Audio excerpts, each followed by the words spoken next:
Bismillahirrahmanirrahim. Assalamualaikum warahmatullahi wabarakatuh.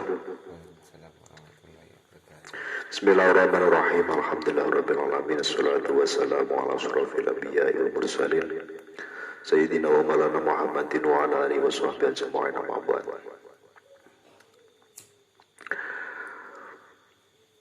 Para hadirin rahimakumullah, pemirsa yang dirahmati oleh Allah, pada pertemuan kali ini kita akan melanjutkan pembahasan tema kita, yaitu tentang perempuan-perempuan kuat, perempuan-perempuan perkasa.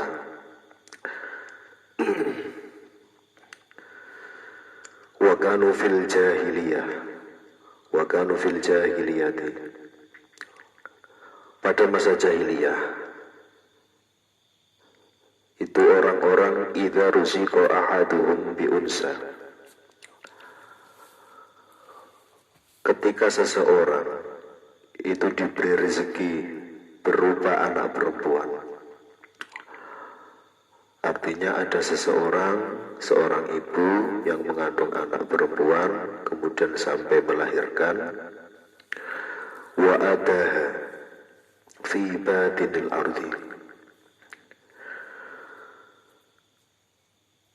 setelah diberikan diberi rezeki berupa anak perempuan, itu justru wa'adah, anak tersebut itu dipendem urip-uripan. Cara bahasa Jawanya seperti itu, dipendem urip-uripan fi batinil ardi, di dalam bumi. Jadi dikubur hidup-hidup, dikubur bukan karena keadaan mati, tapi justru kelahiran anak perempuan secara hidup-hidup itu dikubur. Jadi itu tradisi pada zaman jahiliyah atau sebelum Kanjeng Nabi membawa syariat Islam kepada umat manusia.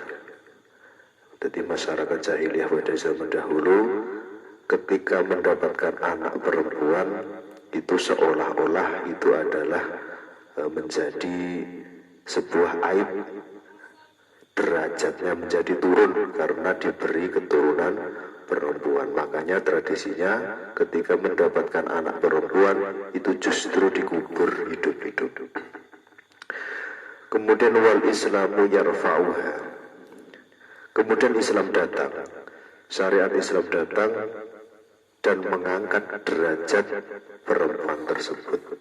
Min batinil ardi ila annal janata tahta abdamiha. Apa bentuk pengangkatan dari derajat perempuan tersebut dari zaman jahiliyah yang kemudian diangkat pada zaman Islam?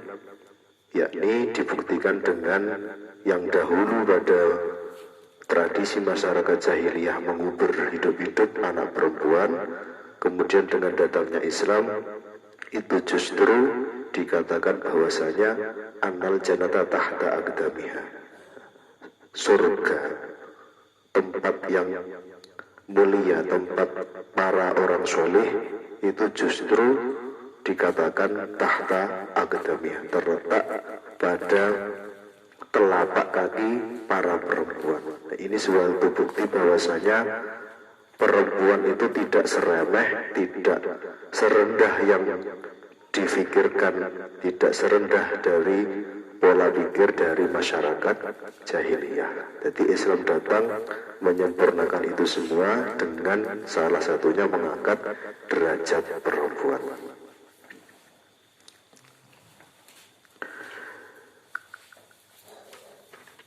Kemudian seperti halnya yang dikatakan oleh Rasulullah berkaitan dengan hal tersebut, al-jannatu tahta aqdamil ummahati. Lebih dari itu, proses pemuliaan perempuan ini dikuatkan dengan sabda Nabi yang berbunyi al-jannatu tahta aqdamil ummahat, bahwasanya untuk meraih surga, jadi surga itu bisa diraih atau terletak pada tahta aqdamil ummahat, di bawah telapak para ibu.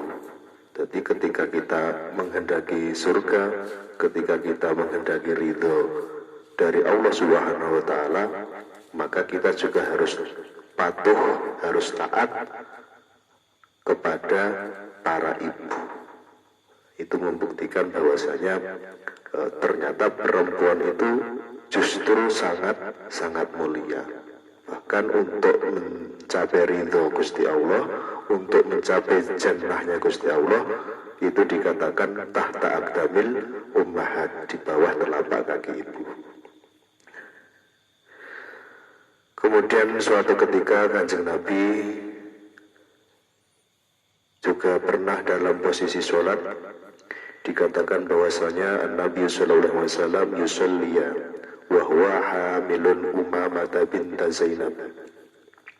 Pada waktu itu Kanjeng Nabi sholat, kemudian beliau dalam posisi sholat itu menggendong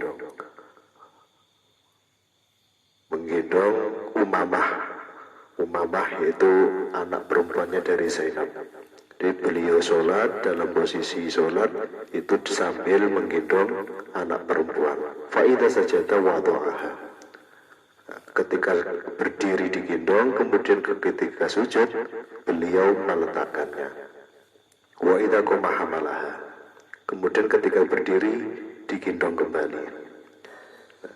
Kenapa kok demikian? Kanjeng Nabi kok haliyahnya dalam sholat, kemudian ada sesosok anak kecil, perlakuannya kok seperti itu, liyarudda bidzalika ala ahlil jahiliyati fi bughdihim al-banati.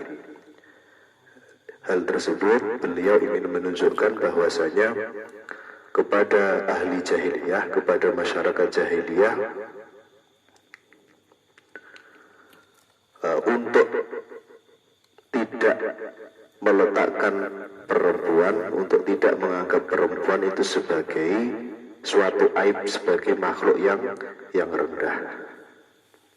Hatta ada ila wa'dihinna. Nah, seperti halnya yang dilakukan masyarakat terdahulu pada waktu jahiliyah, saking tidak senangnya dengan anak perempuan karena dianggap aib, itu sampai-sampai dikubur hidup-hidup. Para hadirin rahimakumullah, dari cerita tersebut dan juga dari dalil-dalil yang kita pelajari ini, kita dapat menyimpulkan bahwasanya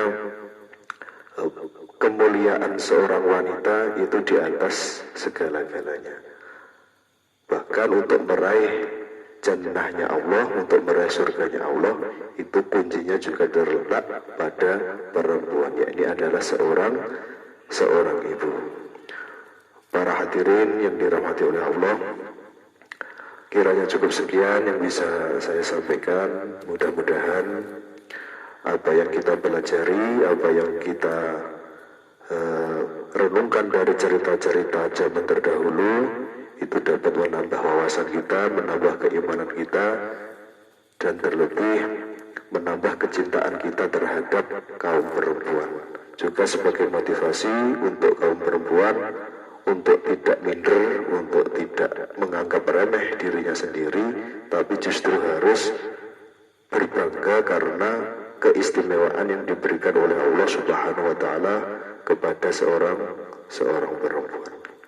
Akhir kata, wallahu ila aqwamit thariq wal afu minkum. Assalamualaikum warahmatullahi wabarakatuh.